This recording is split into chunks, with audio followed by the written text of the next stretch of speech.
What's going on, everybody? This is Brandon Hill, and today I'm going to dive deep into what sidechaining is, how you could implement sidechaining in Maschine, what all the parameters mean when you use a compressor to sidechain, and I'll share one big tip that you should implement when you sidechain in Maschine. So let's get into it.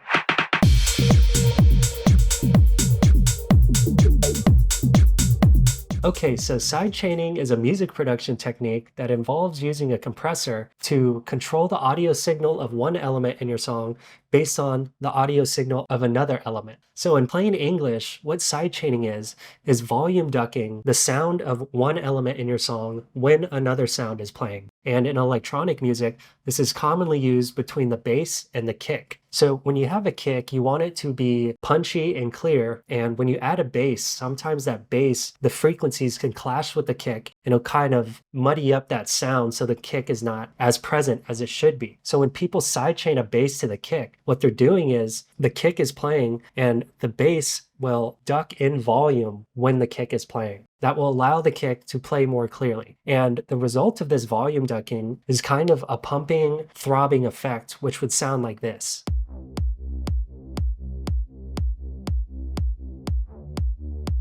You hear how it's kind of pumping? So I'm going to show you how to sidechain a Maschine with the stock compressor, but I want to show you here visually what is happening with sidechaining if you're someone that might not understand it. So I'm going to lower this volume a little bit here so I could talk to you.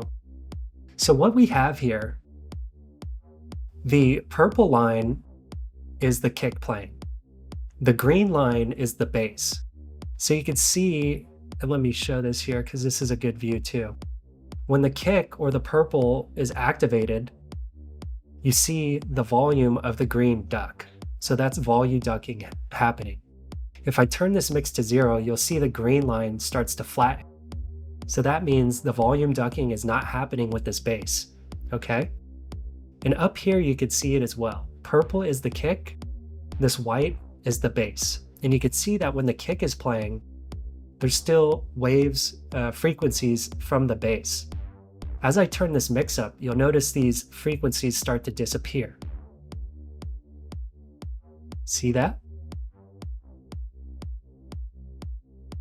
So that is basically how sidechaining works. The kick happens, and then this green line, which represents the bass, ducks in volume. And also this represents the bass as well. So if I turn the mix to 0, you'll notice this starts to flatten out. I turn the mix up, you could see that ducking happening, okay? So with those fundamentals in mind, let's do this with a stock compressor and Maschine. So this is what we have here. This is without, so now we're back up in volume, okay? So what we're gonna do here is we're gonna use the stock compressor in Maschine. And whenever you are sidechaining something, you don't have to just sidechain your bass to the kick. You could sidechain pads to the kick. You could sidechain a top loop percussion to the kick, synths as well. And you don't always have to sidechain to the kick, but that's what it's most commonly used for. So we're sidechaining the bass to the kick right here. Whatever you sidechain to the kick, that is where you want to add your compressor. So since we are sidechaining the bass to the kick, we want to add a compressor to the bass sound. So I'm going to do that here. Then we'll go to this page here, sidechain input. So in the software, you could just hit that. And on the hardware here, you could just page over, go to source.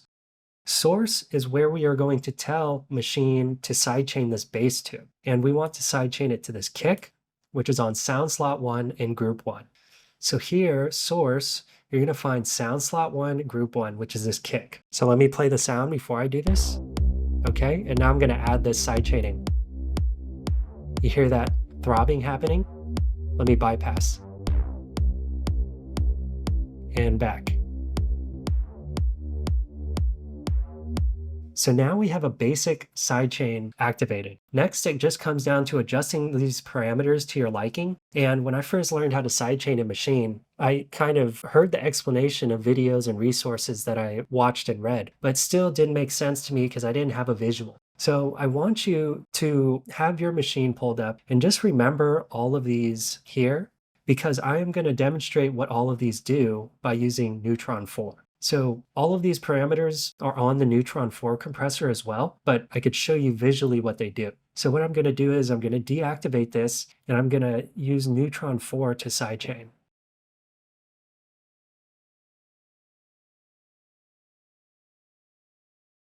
And you don't have to know how to do this. This lesson is to teach you how to do it with the stock compressor. So don't feel like you have to pay attention here. I'm just going to sidechain in a similar fashion. Choose the kick, activate that, and now we should have a sidechain. Okay, so we have these parameters here, and you can see we have similar parameters here with knee, threshold, attack, release, and gain. We have attack, release, threshold, knee, gain. Okay, let's start with the threshold here. So the threshold basically sets the level above which the compressor starts reducing the volume of the input signal. So when the input signal exceeds this threshold, the compression is applied. So if the signal exceeds negative 34 dB, compression is applied. But if I take the threshold up here, you can see visually that compression is not being applied as strongly. And you could hear it too. And if I bring this all the way down, you could see this huge sidechain compression happening here. Okay. The knee is basically how smoothly or abruptly the compression is going to occur. So if your knee is high, you're going to have a really abrupt compression. And if it's lower, it's going to be smoother.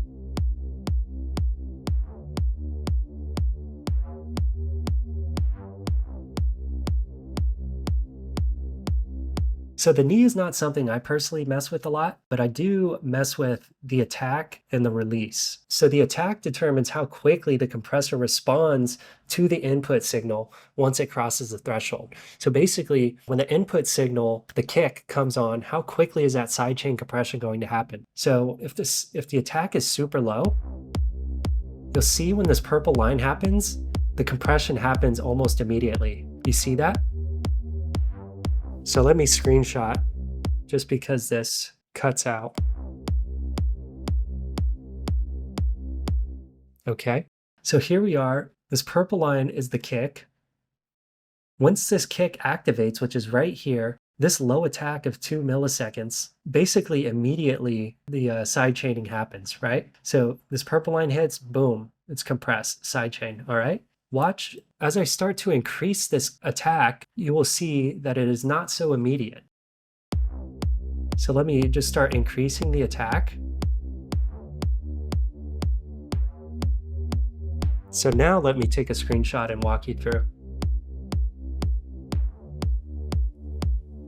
Okay, so now we have the kick coming in with this purple line here and here, for example, but now this is not so immediate. The sidechaining happens slower because I increase the attack, meaning that when the input signal comes on, the sidechaining is going to happen a lot slower. So that is what attack does. And most of the time when I am sidechaining, I adjust attack and release based on what my ears are telling me. I don't really care about this. I just adjust to what sounds good. But I want you to know what attack does. And release is going to do the same. So if release is slower, it's basically going to say, how long is the compression going to take until it's removed? So a slower release will result in this slope like this, but I'm going to bring the release all the way down and we could kind of compare it to this. So let me take this back down to 2 and let me bring that all the way down.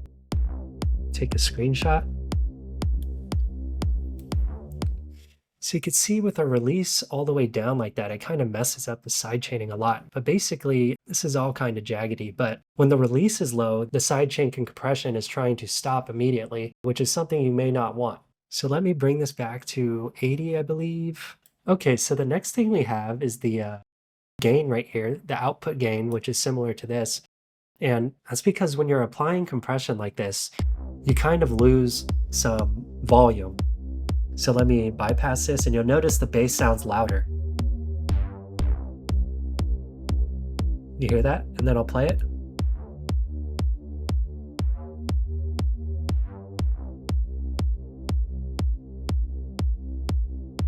So because of that volume reduction, we could increase the gain to kind of bring that perceived loudness back up to what it was before. So that's what this slider is here. And that's what that is there. Okay. So let me take this off and let me just show you doing it right here. Okay, so I'm going to play this, and like I said, you could adjust this attack and hear the difference.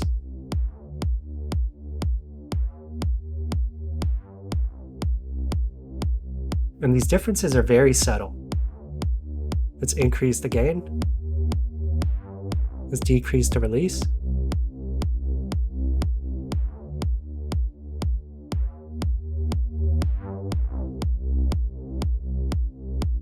Okay, so like I said, when you're sidechaining, just do what sounds good to your ear. Sometimes the attack and release on one sound, such as this bass, might not sound as good with the sidechain on another sound. So in the end, it's really all about your ears, but I wanted to show you what all of these parameters did visually so you could understand what they're doing, okay? Now let's talk about that big tip I wanted to tell you about when you're implementing sidechaining in Maschine, and the tip is to use a ghost kick. And a ghost kick refers to an audio signal that triggers the sidechain, but is not necessarily audible in your mix. So in plain English, that's basically having a kick that's level is all the way down so you can't hear it. And that is the kick that is going to trigger the sidechain. So why would we do that? Well, let's say I have this sidechain right now, okay? But imagine that for some reason in this pattern, I don't have the kick playing, so I would turn it off. And all of a sudden, you lose your sidechaining. You don't have that pumping, and the sound is a lot louder.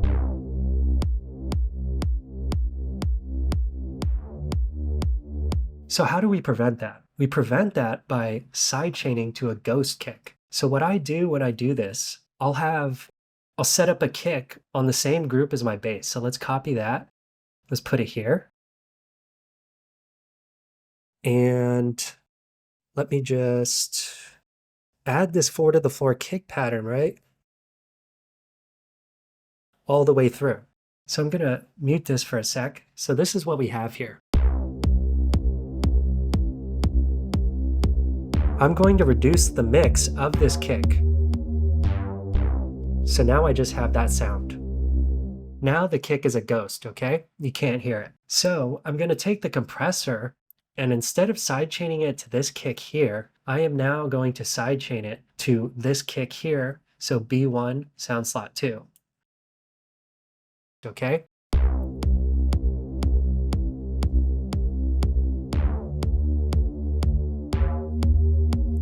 Oh, okay, I did that wrong. So I'm actually going to sidechain to here, B1 sound slot 2. I accidentally did that. So let me play it. You'll hear what it sounds like. Now I'm going to sidechain to this. You hear that throbbing? So now,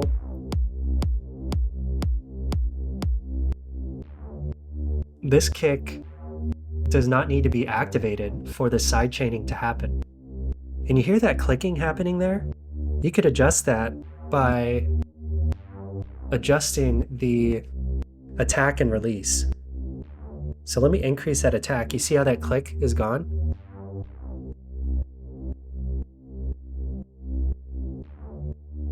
Now you have that pumping effect without the kick.